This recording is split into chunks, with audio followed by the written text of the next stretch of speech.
Hello दोस्तों, स्वागत है आपका मेरे यूट्यूब चैनल में। और आज हम पढ़ने वाले हैं रिफाइनिंग ऑफ मेटल्स। इससे पहले हम पढ़ चुके हैं कि how to extract metals of different reactivities from their ores, कि हमें जो ओर्स में प्रेजेंट होते हैं हमारे जो मेटल्स, उनको कैसे एक्सट्रैक्ट करना है, अगर वो लो रिएक्टिविटी के हैं, मॉडरेटली रिएक्टिविटी के हैं और हाई रिएक्टिविटी के हैं। इससे पहले के पार्ट्स में मैंने वो टॉपिक्स कवर कर लिए हैं। अगर आपने वो नहीं पढ़े हैं तो जाकर पढ़ लीजिए। इस पार्ट में हम पढ़ने वाले हैं कि जो हमने एक्सट्रैक्ट करके मेटल ऑब्टेन किया है वो इम्प्योर है, तो उसको हम एकदम प्योर, बिल्कुल सारी इम्प्योरिटीज से दूर कैसे करेंगे। Refining of metals. The metals produced by various reduction process described above are not very pure, कि जो भी हमने मेटल ऑब्टेन करे हैं अलग अलग रिडक्शन के प्रोसेस से, अभी ऊपर जो हमने पढ़ा है वो सब हमें मेटल तो मिला है but not in very pure form, एकदम प्योरेस्ट फॉर्म में नहीं मिला है। उसके साथ कुछ इम्प्योरिटीज़ मिक्सड होती हैं।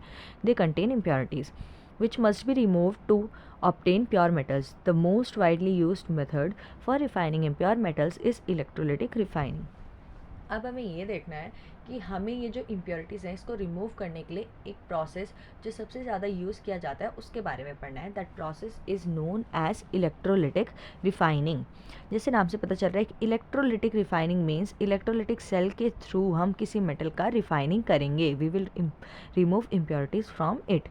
Many metals such as copper, zinc, tin, nickel, silver, gold, etc. are refined electrolytically.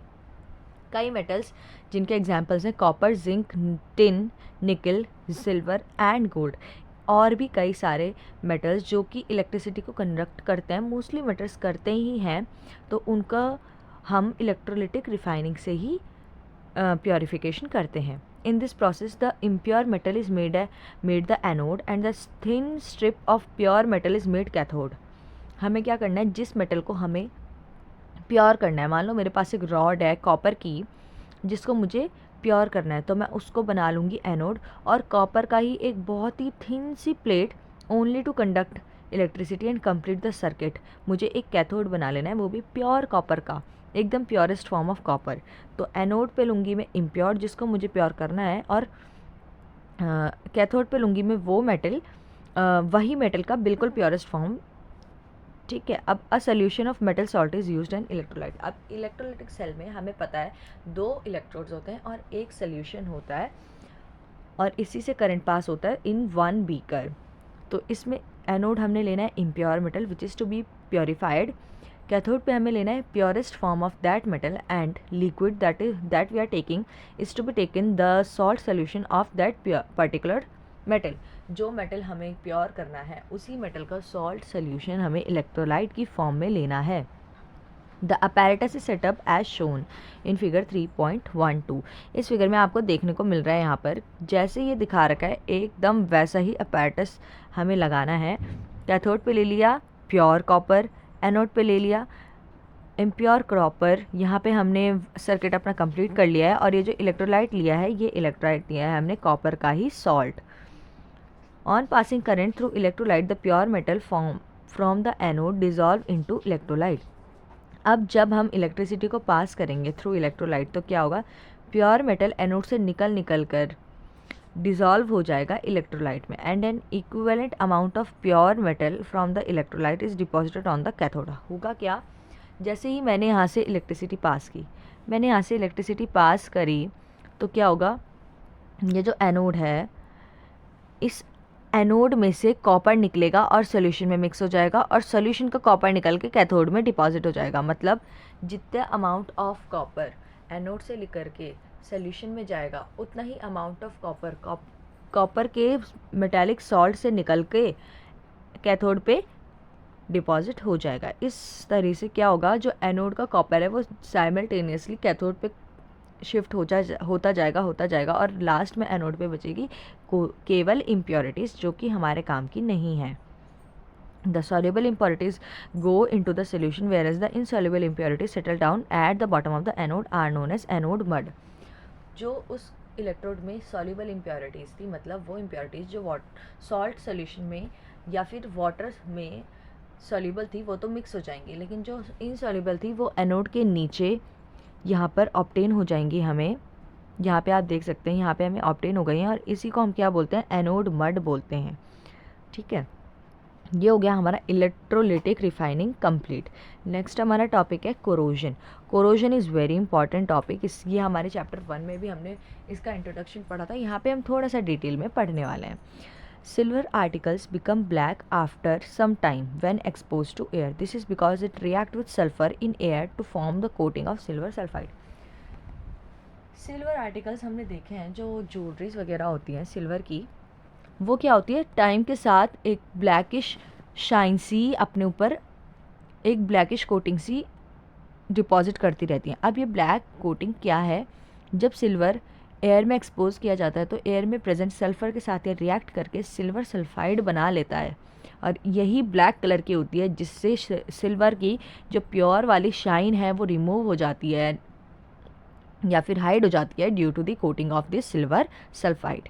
This is known as corrosion of silver. Next है हमारा copper.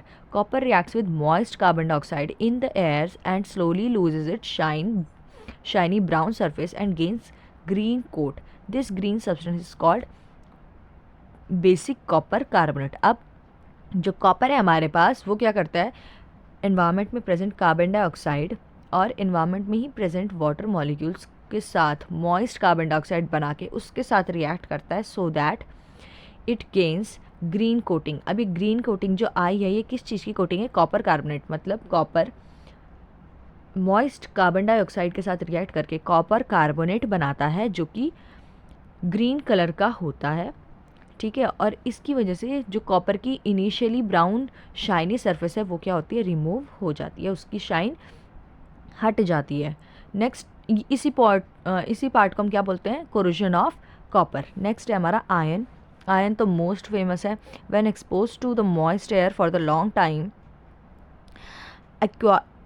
acquires a coating of browny flaky surface substance called rust। अगर environment में, atmosphere में iron को ज़्यादा time के लिए छोड़ दिया in the presence of oxygen in water, it will start getting rusted and a brown coating will be obtained on the iron. This is known as rust, ठीक है। इसको हम बोलते हैं corrosion of iron।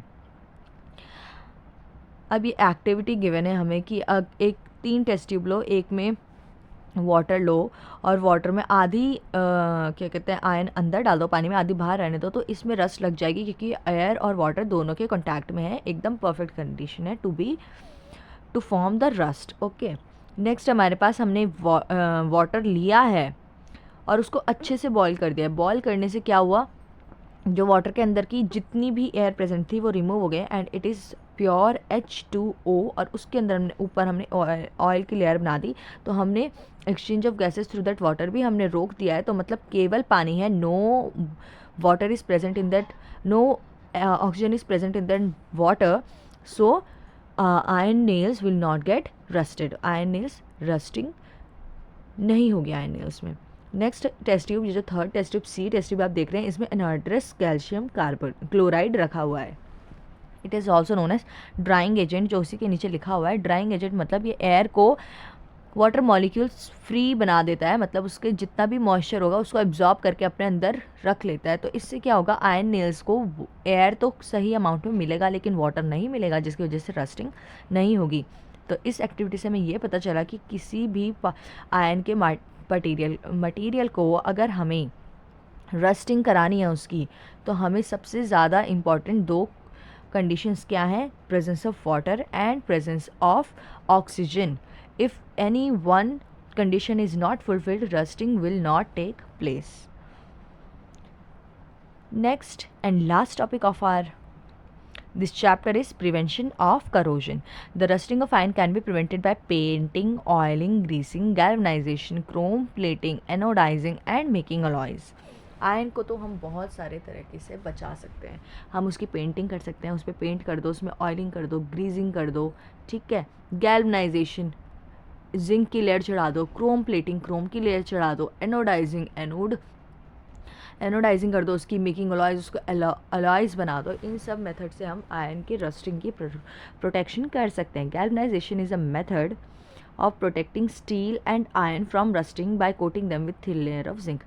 गैल्वनाइजेशन वो process है जिसमें हम आयरन या स्टील के मटेरियल जो कि रस्टिंग हो जाती है जिनमें बहुत ज़्यादा, इन मटेरियल पे हम जिंक की बहुत ही पतली लेयर लगा देते हैं, जिससे इस मेटल आयन या स्टील का जो direct contact with air and water टूट जाता है और जिंक की वजह से वो रिएक्ट करके रस्टिंग नहीं करता है। Alloying is very good method for improving the properties of metal. We can get the desired properties by this method. अब alloying तो बहुत ही अच्छा, मतलब एक तरीके से वरदान है हम लोगों के लिए, क्योंकि आयन की ये क्वालिटीज़ को और ज़्यादा इन्हांस कर देता है। या किसी भी मेटल को अगर हम लें, अगर उसका अलॉय बनाएं विथ पर्टिकुलर गुड मेटल, तो क्या होगा, जो हमें न्यू मेटल ऑब्टेन होगा, अलॉय ऑब्टेन होगा, वो बहुत ज़्यादा अच्छी प्रॉपर्टीज़ होंगी, हमारे रिक्वायर्ड प्रॉपर्टीज़ होंगी और हमें प्योर मेटल से भी ज़्यादा अच्छी और गुड क्वालिटीज़ अलॉय में मिल जाती हैं। This is because for example iron is the most widely used metal. Iron सबसे ज़्यादा वाइडली यूज्ड मेटल है, हमें पता है, but it is never used in pure state. लेकिन वो एकदम प्योर स्टेट में कभी भी यूज़ नहीं करते। This is because pure iron is very soft and stretches easily when hot. क्योंकि जो प्योर आयरन होता है वो भले ही iron is very hard metal, but pure iron जो होता है अगर हम उसे गर्म कर दें तो वो इतना सॉफ्ट हो जाता है कि एकदम आसानी से खींच सकता है, स्ट्रेच हो सकता है, can change its shape. But if it is mixed with small amount of carbon it becomes hard and strong. लेकिन 0.05% ऑफ कार्बन भी अगर उसके साथ हमने मिक्स कर दिया तो वो इतना हार्ड हो जाता है जितना आपको अपने आसपास देखने को मिलता है। When iron is mixed with nickel and chromium we get stainless steel. Iron को निकल और क्रोमियम के साथ मिक्स करने पे हमें स्टेनलेस स्टील मिलता है, very useful and used in many many many industries which is hard and does not rust. अब स्टेनलेस स्टील में तो दो प्रॉब्लम्स हमारी ख़त्म हो गई हैं, हार्ड भी है और रस्टिंग भी नहीं होता है। Thus if iron is mixed with some other substance is properties change. In fact the properties of any metal can be changed if it is mixed with other substances. The substance added by a metal or non-metal an alloy is the substance added may be metal or non-metal. अब देखो जो alloy है वो है क्या चीज़, कि हमने किसी मेटल में, मेटल या नॉन मेटल दोनों में से कोई सी भी चीज़ डाल के उसको होमोजीनियसली मिक्स कर लिया है, ठीक है, होमोजीनियस मिक्सचर है वो, तो क्या होगा, मेटल और नॉन मेटल के मिक्स करने के बाद जो हमें नया मेटल मिलेगा that is known as alloy, और उसकी कम्प्लीटली डिफरेंट प्रॉपर्टीज़ होंगी फ्रॉम इट्स इनिशियल मेटल्स, ठीक है, जो हमने मेटल या फिर नॉन मेटल यूज़ करके उसको बनाया है उससे अलग डिफरेंट प्रॉपर्टीज़ भी हो सकती है and it is very useful for us. Next pure gold जो होता है वो 24 कैरेट होता है, इट इज़ वेरी सॉफ्ट और उससे हम ज्वेलरीज नहीं बना सकते हैं, इसलिए 24 कैरेट गोल्ड कुछ नहीं होता है। ऑलवेज इट हैज़ सम और the other impurities and it's not basically impurities, it is another metal which is mixed in it so that its properties can be enhanced. one of the metals is mercury. एक metal हमारे पास mercury है, इसके alloys को हम बोलते हैं amalgam. Mercury के साथ किसी भी और मेटल का अगर हम एलॉय बनाएं तो वो उस मेटल का एमलगम होता है, it is particular name for that alloy. जैसे मरकरी के साथ कॉपर मिलाऊं तो कॉपर एमलगम, मरकरी के साथ जिंक मिलाऊं तो zinc amalgam and so on. Next यहाँ पे कुछ कुछ हमें एग्जांपल्स दे रखे, जैसे ब्रास किससे मिलके बनाए, कॉपर किससे मिलके बनाए, यहाँ से हमें ये याद कर लेना है। Solder is a alloy of lead and tin, ये सब कुछ इंपॉर्टेंट है, याद कर लेना है सो दैट अगर एग्जाम में आए कि भाई इसके ये किस चीज़ का एलॉय है तो हम एटलीस्ट नेम वहाँ पर लिख सकें। That's it and we have completed the chapter finally. So thank you so much for watching the last video also. And if you have not watched the previous videos, you can go to my YouTube channel, subscribe it there and watch my all the playlist. I have made many chapters there of science, so thank you so much for supporting. Like video, comment, share and do subscribe. Bye bye.